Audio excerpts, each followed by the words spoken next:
Raising Elephants by Jennifer Berry.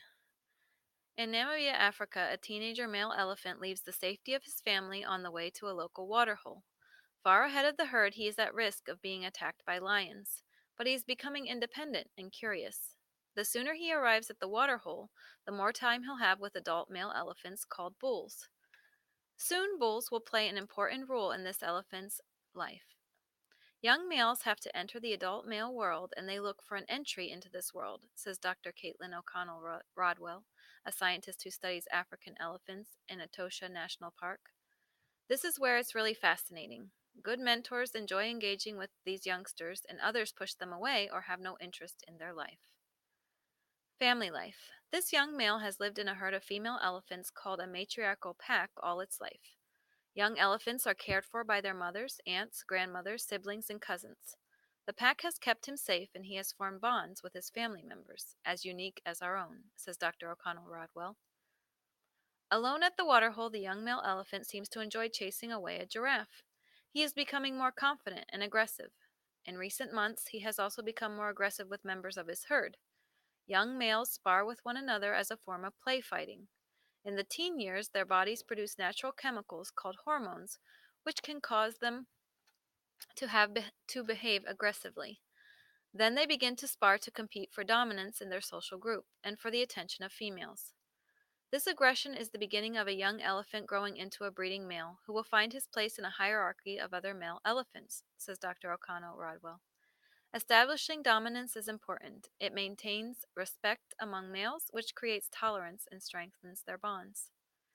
Ready for change. An aggressive teen male can be a danger to younger elephants in the matriarchal pack. Sooner or later, the females act to protect the calves. At some point in the separation, the females get frustrated with him and actively push him out, Dr. O'Connell Rodwell says.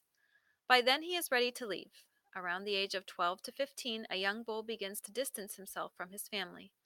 At this stage, he needs to be around older, more dominant bulls. Otherwise, he can enter a state of heightened aggression called must. In a must, a male can become destructive and dangerous. Dr. O'Connell Rodwell and her team study the dung of elephants to determine the levels of hormones. When young males are in the presence of bulls, the hormones that trigger must are suppressed. This calms the teenager's behavior. Older males serve as mentors and mediators for younger ones, she says. They enforce a strict social hierarchy and keep underlings in line with hormones when hormones, rage, and rowdiness may erupt. Bulls live in small groups where older bulls protect younger ones, and they develop close bonds with one another. These relationships will help determine the young male's success and survival. Older bulls will teach him how to get along with other elephants. He will learn to keep his place in society and build friendships with the other males. As an adult, he will depend on those lasting bonds to keep him safe and provide him with the rich social environment elephants need to thrive. This young male has a life of unknowns ahead of him. He'll face the dangers of competing for mates and protecting against lion attacks. And one day, he too may teach young bulls how to behave in elephant society. Scientists in action. To observe elephants, Dr. Caitlin O'Connell Rodwell and her team set up their research camp near the waterhole each year. Using photographs, night vision goggles, and video and sound recordings, they identify the elephants and record their behavior and interactions. The scientists have learned much about how elephant society works, and they have seen how young males make the dangerous move from their herds to survive among the bulls.